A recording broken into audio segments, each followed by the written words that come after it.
Salam, hər vaxtınız xeyir olsun, əziz dostlar, əziz tamaşaçılar.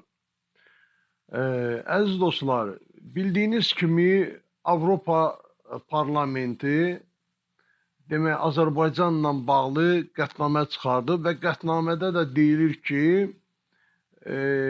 Azərbaycanla Avropa İttifaqının üzvləri olan ölkələr, yəni Avropa parlamentlərinin üzvü olan ölkələr Azərbaycandan qaz almasınlar, neft almasınlar, Azərbaycandan qaz asılılığından çıxsınlar. Səbəb də onu gətirirlər ki, Azərbaycanda insan haqları pozulub. İnsan haqlarının pozuntusuna misal da 3 nəfər adamın adı çəkilir orada. Demək, bunların fikrincə Azərbaycanda elə cəmi o 3 nəfər adamın hüquqları pozulub. Ona görə də bunlar da çox təşvişdədirlər. Özünüzə eşitdiniz o 3 nəfər də kimlərdir? Yəni o 3 nəfərin adı çəkilən adamlar gecə-gündüz xaricdə oturub Azərbaycan rəhbərliyinin ailəsinə, Azərbaycan rəhbərliyinin qohumlarına, bir daha təkrar eləm, ailə üzvlərinə olmazın ağzına gələn təhqiramizi ifadələr gətirirlər. Ondan sonra heç bir fakta söykənməyən yalançı dezinformasiyaları yayırlar və bunlar haqqında qiyabi tutuqlama qərarı, həbs qərarı çıxıb. Bu Avropalılar çox narahatdır. Və bu mən gözlədim onların o nəyə görə narahat olduqlarını, bu sonunu gözləmək istədim. Gözəm görən bu nədir? Mən öz ürəyimdə, öz daxili aləmimdə hardasa, mən artıq onun cavabını tapmışdım. Və mən o tapdığım cavabının təsdiqini də elə bunların özündən aldım. Sonda bunların verdiyi qərara bax. Azərbaycan ordusu Ermənistan ərazisindən çıxmalıdır. Demək, bu 3 nəfəri, adı çəkilən 3 nəfəri bunlar, bu 3 nəfər haqqında həbslə bağlı çıxarılan qərarı hüquq pozuntusu sayaraq, sonda da Azərbaycanın Ermənistan torpaqlarından çıxması orada qeyd edirlər. Başa düşmədim. Biz şəxsən Azərbaycanın ölkə ictimaiyyətinin nümayəndələri bizə çatmır. Biz başa düşmürük. Hansı torpaqlardan Azərbaycan bəyəm Ermənistanın ərazisinə girib, Azərbaycan əskəri bəyəm Ermənistanın ərazisindədir ki, əgər siz Qarabağı nəzərdə tutursunuzsa, ilk öncə siz utanıb ölməlisiniz bu bəyanatınızdan. Ona görə ki, Qarabağ torpaqlarının Azərbaycan ərazisi olmağını 30 ildə hələ bundan öncə, 30 ildən də çoxdur bundan öncə BMT-nin Təhlükəsizlik Şurasının 4 qətnaməsində öz əksini tapmışdı. Siz görün nə qədər həyasız siyasət yürüdürsünüz ki, Qarabağı hələ də siz Ermənistan ərazisi sayırsınız. Sizin Avropanın Azərbaycana qarşı apardığınız düşmənçilik siyasəti 3 il deyil, 2 il deyil, 10 il deyil, 30 il, 40 il, 50 ildir biz bunun hamısını görürük.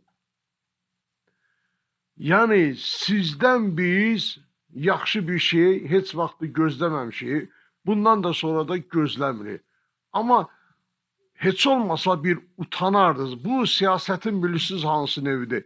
Bu siyasi fiyaskodur, bu biabırçılıqdır.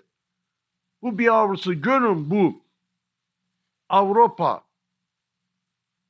Parlament Asambleyası görün nə günə qalıb ki, çayxana söhbətləri eləyir. Çayxana söhbətləri eləyir bunlar. Azərbaycan doğru düzgün siyasət yürüdür. Azərbaycan heç bir qonşu dövlətlərin ərazisinə təcavüz etməmişdir.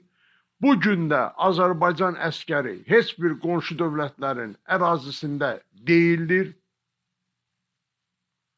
və qazın, neftin bizdən alınmamasına görə bizləri hədələyirsinizsə, yanılırsınız. Qazın, neftin alıcısı çox. Bizim heç bir narahatçılığımız yoxdur. Görürsünüz ki, mən dövləti təmsil etmirəm.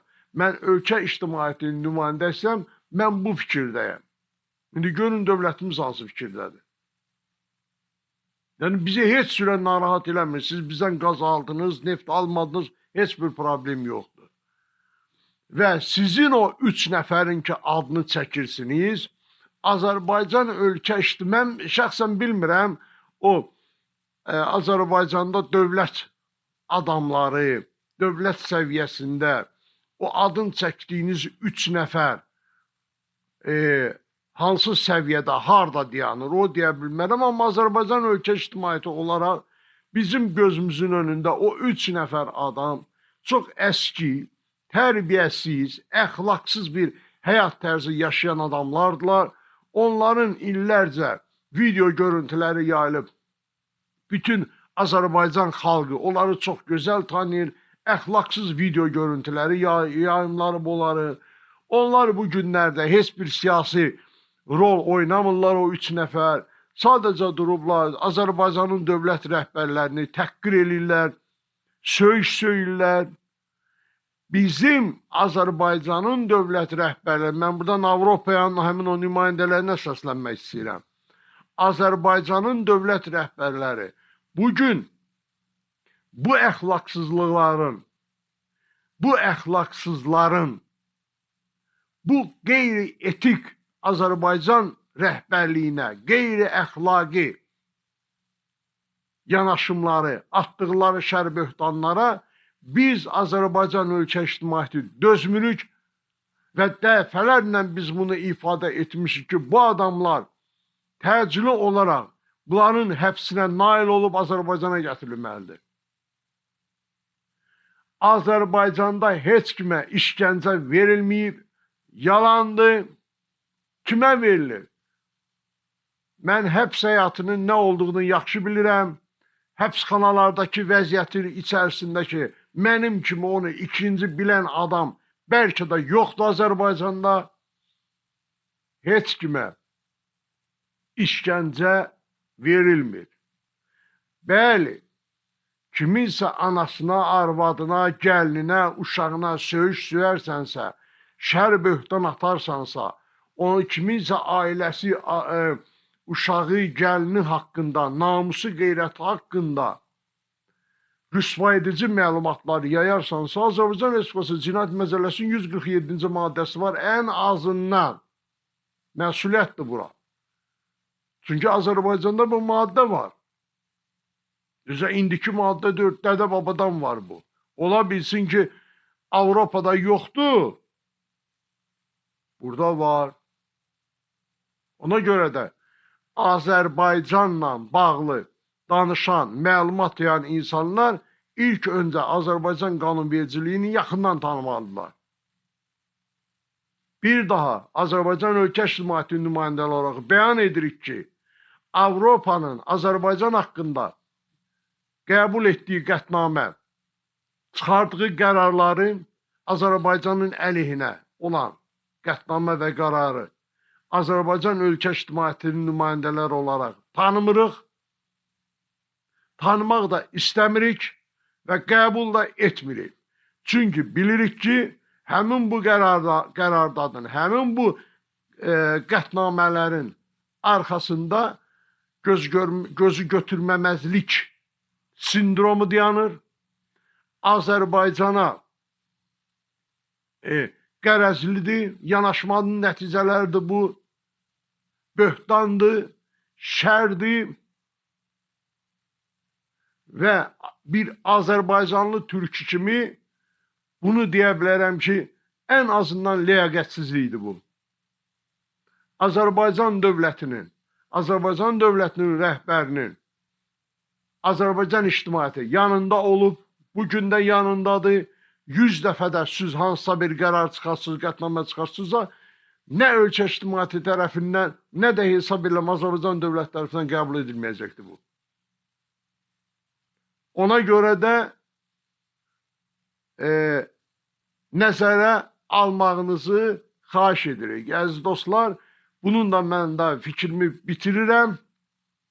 Qopuz media olaraq hər zaman Azərbaycan dövlətçiliyimizə, Azərbaycanı bir türk milləti olaraq bizə qarşı yönəlmiş hər hansı bir qərəzlilik, şər və böhtana qarşı hər zaman mövqeyimiz sərt olacaq. Çox sağ olun, gecəniz xeyrə qalsın. Tanrı Azərbaycanı qorusun, Tanrı Türkü qorusun.